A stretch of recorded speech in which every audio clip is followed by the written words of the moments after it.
Shalom, everybody. Rabbi Edelstein here with this week's installment of Rabbi E in 3, brought to you as always by MEOR DC. Yeah, I know it's summer, but you can still find us on Facebook with a beer and a burger in each hand and your elbow. Find us on Facebook at MEOR DC or check out our website, meordc.org. It's the summer. We're revving up for an incredible fall semester in a couple of months. Okay.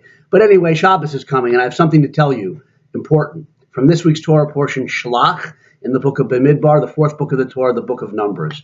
You know, there's an old saying, seeing is believing. And there's some truth to that in a colloquial sense, right? Maybe someone tells you something, nah, I don't believe it. See for yourself and you see it. And hey, you see it's true. Or another level of that expression is you hear someone say something, you say, yeah, okay, but it doesn't really sink in until you see for yourself.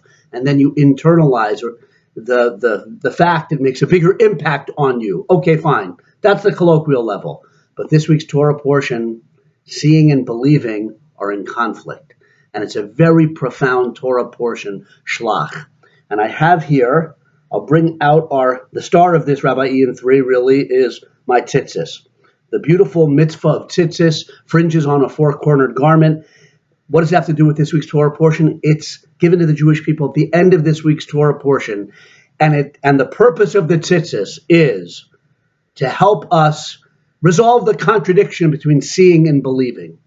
Okay, it's not random that tzitzis is given in this week's Torah portion as a mitzvah, because the main event that happens before in this portion is what's called the Chet HaMeraglim, the sin of the spies. The Jewish people in the desert poised to enter the Holy Land of Israel with the tabernacle, with the Torah.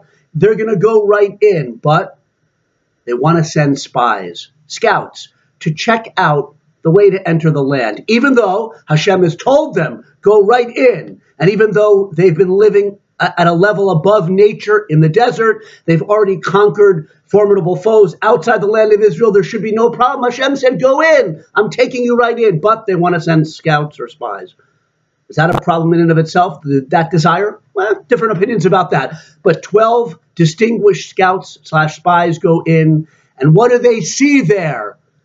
Big people, powerful cities, other sites that disturb them. 10 of the 12 spies come back, and they dishearten the Jewish people. They say, yes, it's a land flowing with milk and honey, but we can't ascend into the land. We're not going to be able to conquer those foes. And there's a national hysteria breaks out. I'm quoting from the Art Scroll Chumash in the margin there as they sum up the reaction to what the spies say. It is a national hysteria. By the way, the men, not the women. The women keep the faith. But what's going on here? What they saw was true. They saw powerful cities, powerful people, but they should have believed in Hashem. Yes, they're big, but Hashem is bigger. Yes, there's a difficulty in the commandment Hashem has given us to go into the land, but if Hashem gave it to us as a commandment, we should believe that we have the power and strength to do it. Seeing should not trump believing. No political reference there.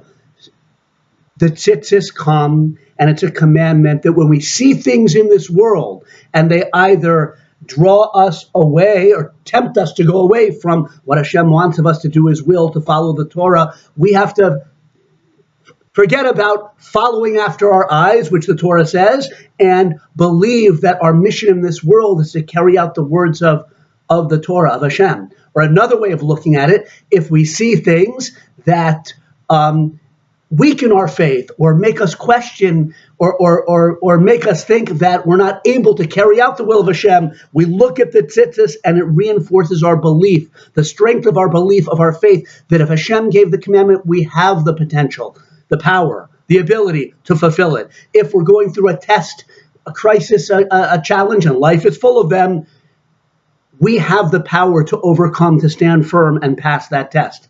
That, by definition, if Hashem gives us a commandment, we have the power to pass it. I failed the test of 3 minutes. It's Rabbi Ian 3-ish today, but it's an important lesson. Seeing, believing.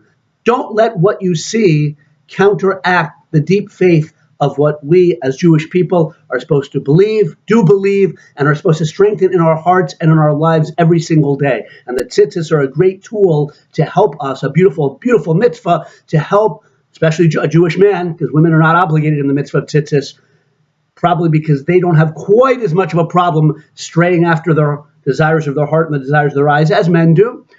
So this beautiful mitzvah of tzitzis can strengthen us in that, and let's believe, and of course see the beautiful world Hashem has given us, but with the belief firmly rooted in our hearts, then the sight of our eyes, we won't misinterpret, it won't take us away from carrying out the will of Hashem. Have a great Shabbos. Sorry to go so long, but hey, think of it as a special July 4th bonus, spiritual fireworks. Good Shabbos. Happy 4th.